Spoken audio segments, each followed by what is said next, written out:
Vasudhaiva Kutumbakam. The world is one family.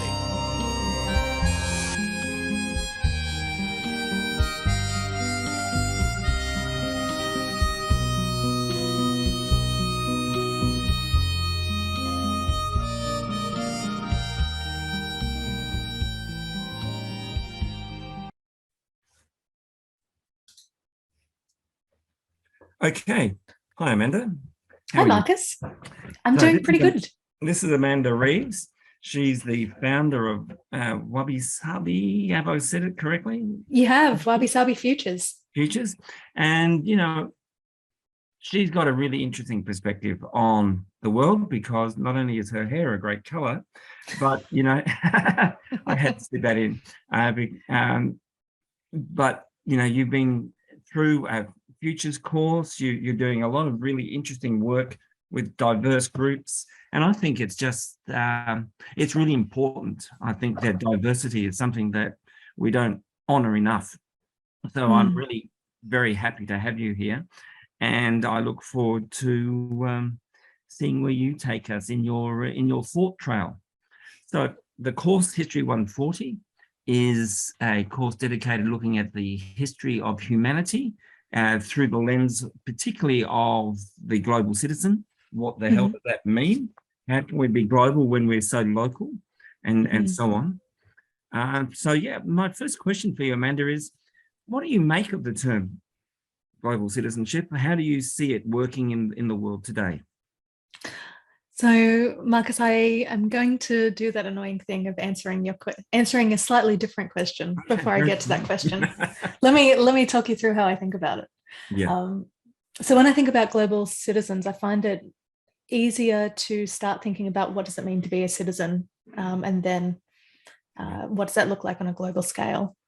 So for me, I think of being a citizen as a way of describing our relationship and our responsibilities to each other, and doing that in a way that reflects particular values and worldviews. I've really been enjoying the work that John Alexander's doing around this. He's just released a book called Citizens, which is beautiful. And he's really framing it as this idea of the citizen being the next big story that follows the consumer story. And, you know, I've grown up through this time where the consumer story was the big one, and we were consumers. We thought about ourselves as individuals, and, you know, this real focus on economics, on merit, and competitive relationships. It's been quite an interesting time to live. I actually remember I was working in health policy at the time that the official language for how we referred to people using healthcare systems changed from patients and clients to healthcare consumers. And that feels really icky to me. Like, it just feels so transactional. Like, there's no person in that. It's just this transaction. And what I love about this idea of citizenship is that citizens are active participants. They're not passive receivers. They're people who contribute. They're shaping the world around them. There's a sense of care for those people around you, and really bringing that to the way that we interact with systems, to institutions, and to each other with this, like, a flatter hierarchy. And so when I take this idea and start to think about, look, as you mentioned, like, you know, we often think of citizens as being local, as being related to a particular place. You know, there's all sorts of legal frameworks about citizens being tied to nationality. So I love this idea of a global citizen that kind of challenges, well, what does it mean to belong and to have care, and what scale are you looking at? So my way of thinking about being a global citizen is around recognizing that there's an interconnectedness between us all, and recognizing that what we do in our own small patches can have knock-on implications that can extend well beyond the spaces that we inhabit. It can go right around the world. And we're living in this really big, messy entanglement. Beautifully expressed. Yeah. And so I like this idea that by being a citizen, we're thinking about, there is that sense of care and community, and that extends not just to the people we share space with, but to everyone on the planet. We can take it even further. We can look at more than human life forms that we share the globe with, and thinking about how we act for their well-being as well. And we can even go further to non-living forms that we share the planet with. So thinking about the landscape, and this is such a feature of so many of the Indigenous knowledge and wisdom systems, that the landscape is a companion, and how do we relate to that? So that's my hot take on what it means to be a global citizen.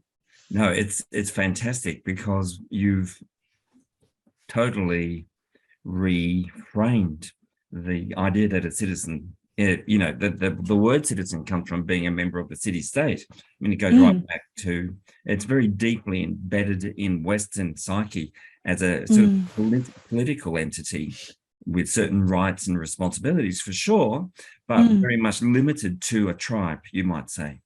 Yes. And what you're saying is that, hey, we've got this tribe here, that's the plant behind you, it's the material world that we inhabit, and so on. And what I would say is that we are very much at a juncture now. We're at a juncture, though, where much of the communication is built around quite negative messaging. Yeah, I get worried by the term Anthropocene, because it's so big. I mean, it's useful in some ways, but it's so big that it disables people. Yeah. And so for me, what I'm interested in hearing, I guess, now is, what gives you hope? How do you frame hope and agency in a world where everything seems so big? Because being a global citizen, it's a totally different thing to being a citizen of Victoria or Queensland or Australia or whatever country we want to place it in, or even going back to the ancient Greeks and so on, of a city-state. Where do you stand with all of that? Look, it's challenging, because when we think about the things that we have agency on, the things that we can control is such a tiny, small speck of all things that are possible. The things that we can influence is bigger, and then the things that we have to just live with and respond to, at times feels infinite. I guess I take hope from the fact that this big messy entanglement, no one has the power or the authority or the control to direct it and shape it on their own. I absolutely acknowledge that there are corporations and there are individuals and families that have more than their reasonable share of control and agency in that space. But there is a sense that it's up for grabs, and that the more people that step into the sense that what they do can make a difference and can have an impact, and finding other people that are aligned, we can shape things together. But we can't control it, and we can't own it. So there's a couple of things there. One is obviously we're members of communities, and the other thing is that much of our civilization to date has been built around this concept that we control the world. Yes. And that we have a level of agency, depending on whether you're the prime minister of this country, or whether you're a truck driver, or a housewife, or whatever frames we're going to take there. And that, if we're feeling that we're losing control, we find an area where we go for control. I might redo the bathroom because I can control the bathroom, give it a total makeup. I might not be able to control my kids or the weather or anything else, or the dog or the cat, but I can at least, renovate the bathroom or whatever. So your work is very much about enabling people to find pathways, right? It's one of the things that inspires me about your work and about Futures work more broadly, I guess. So I would say that your take just then is one of challenging the narrative. I think so. Also, yeah. Yeah, that and particularly if I locate where I've sort of come into this bigger story, it has been very much around. The story that I came into was a very passive story and a very transactional story, and it's never sat well with me. And I'm one of those annoying people who is just obsessed with agency, and Yeah. and I regularly have robust conversations with my psych around how much can you actually have control of or do, and how much agency can you exert. Yeah. I think it's a really interesting space, but in terms of this narrative shift, I feel that it's shifting from a place of control to a place of care. And it's about... Interesting. Yes, go. No, it's really interesting because, I'm looking at the ethics of care, and how do we care for broader communities? What does, care itself has often been framed transactionally. And so how do we care for the soil or for the land or for, elements that's in the Western narrative are very passive. But actually, as the floods just recently have demonstrated, there's nothing passive about the environments we inhabit at all. They're very interactive and sending us messages all the time, even though we might be going... They're inconvenient messages. I hear no evil, I speak no evil. So can you keep on developing that? Because to me, that's a really interesting idea. Yeah, sure. And care is tricky because, I come from a healthcare background, and so there's all sorts of historical things wrapped up around care, around how do we put the need, how do we understand what the needs of different people are, how do we meet them, where do we assume, where do we step over the line, where are we trying to nudge people in a direction that we think how caring should look like, and it's not necessarily the caring they need. And that's with other people and who can communicate with us. When we start to look at how do we care on that broader scale and care for our space, for our waterways, for the plants and animals that we share space with, it's very easy to slip into assuming what caring looks like. And so I think there's something really important about listening in this space around and moving past, we've got such a command and control culture. It is shifting, but when that's still what's held up as the standard, and what good looks like is to be in control, it makes it really challenging to listen and to be sensitive to the signals that we have floods. What is that telling us? Yeah. So I guess, for me, I'd like you to, if it's possible, can you give us an example of positive care that's, the kind of thing that's happening, and it's happening everywhere. It doesn't often make the news headlines or, whatever. And for me, it's really important to have those positive stories, because they're where the narrative starts to be reframed. Sure. And it's tricky because we do pay so much attention to spaces that need attention rather than spaces that are doing well. So I'd think about, I'm not sure why, but two things have come to mind, and we'll see why they have. So these are two examples from my very hyper-local community. One is that I live on just off the Merri Creek, which is this beautiful waterway that flows from the Yarra. And there are groups that are called Friends of the Merri Creek, and people come together and they plant native species, they plant native plants, they clean trash out of the waterway, they do gentle observations. It doesn't all have to be active and doing and shaping. They also pay attention to what's happening around plants and birds, and how is this changing? What are we seeing from there? And it's moving away from that we need to shape and control that space to we show up and we see, what does the river need today? Does it need trash cleaned out? Is there a patch that's been washed away and it needs some plants to help hold the soil. It's about that sort of attending to. And the other one, which is, I'm not sure why it's come to mind, but in the last election, I went to, of course, my local primary school, which is the best one for getting all of your snacks. They do an amazing democracy sausage, and they have these incredible plant stalls and all sorts of other food.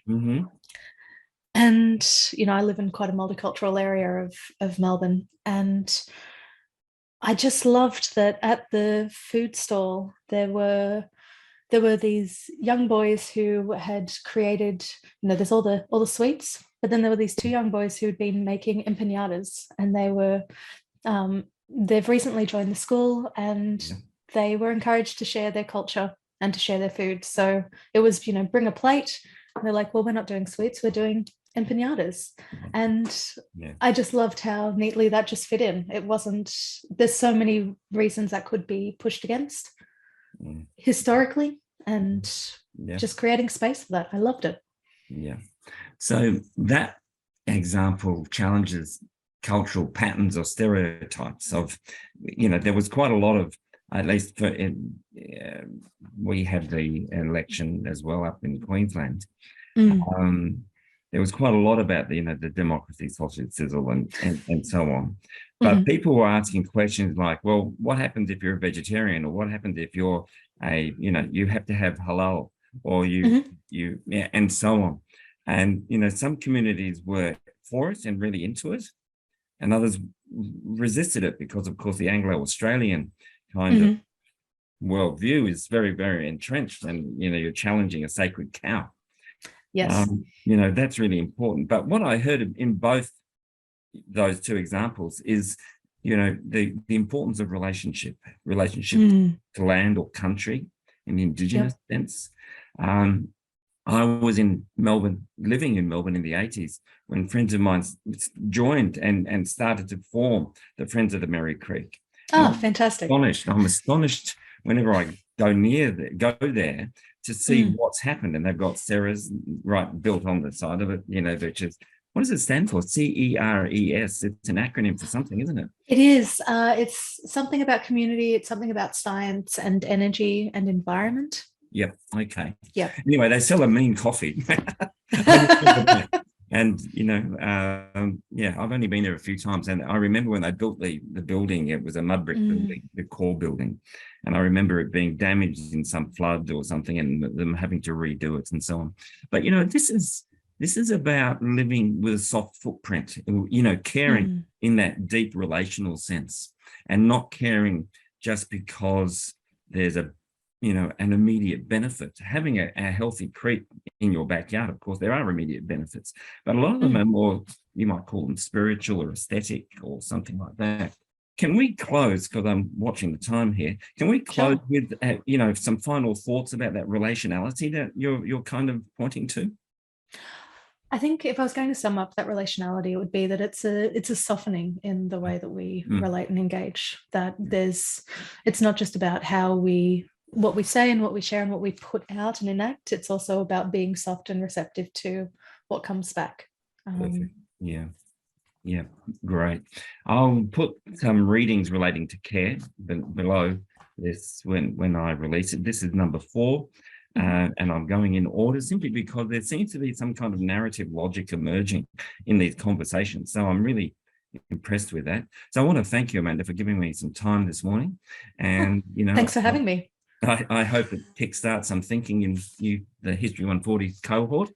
And, you know, Amanda's a very generous person, so I'm going to put a website there, and she's always running really interesting things. She loves playing games and doing all sorts of stuff, and very much a collaborator.